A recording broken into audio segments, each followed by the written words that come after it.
বিজ্ঞান বলে প্রিয় মানুষ বিশ্বাস ভেঙে চলে গেলে যে পরিমাণ কষ্ট হয় তা মানবদেহের 10টা পাঁজরের হাড় একসাথে ভাঙা সমান। কিংবা হার্ট অ্যাটাক করলে যে পেইন হয় মস্তিষ্ক সেটা অনুভব করে। ততটাই ক্ষতির সম্মুখীন হয় একজন মানুষ যতটা বড় কোনো অ্যাক্সিডেন্টে হয়ে থাকে। অথচ কি আশ্চর্য, ভয়ঙ্করভাবে কারো হৃদয় ভেঙে ব্যথা দেওয়ার পরও নিজের প্রতি সামান্য লজ্জাবোধ বা রিগ্রেট না নিয়ে বেঁচে থাকে কিছু মানুষ। মাঝে মাঝে আমার জানতে ইচ্ছে করে কারো জীবনে এতটা অসহনীয় ব্যথা উপহার দিয়ে কীভাবে রাতে শান্তিতে ঘুমায় তারা। মানুষ বলেই বোধ হয় সম্ভব। কারো হৃদয় ভাঙার মতো অপরাধ করতে তাদের বিবেকে বাঁধে না।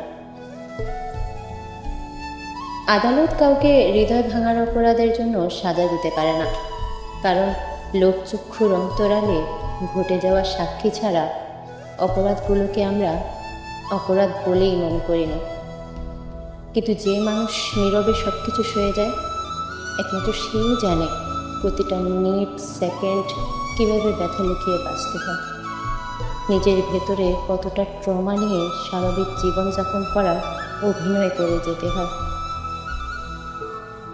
কিছু মানুষ তো অবশ্যই আছে যারা কমার্শিয়াল, হৃদয়ের সম্পর্কটাকে তারা বিজনেস হিসেবেও নেয়। তারা প্রেম গেমটা খুব ভালো খেলে। সবচেয়ে বেশি কষ্ট পায় সেন্সিটিভ মানুষগুলো। তারা না পারে সহ্য করতে, না পারে কাউকে বলে হালকা হতে।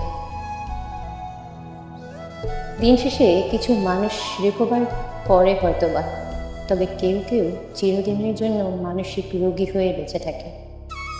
তাই কারোর সাথে নিজেকে জড়িয়ে পরে তার মন ভাঙার আগে একবার চিন্তা করবেন সেই মানুষটা আপনার দেওয়া মিথ্যা ভালোবাসার যন্ত্রণা সহ্য করতে পারবে কিনা।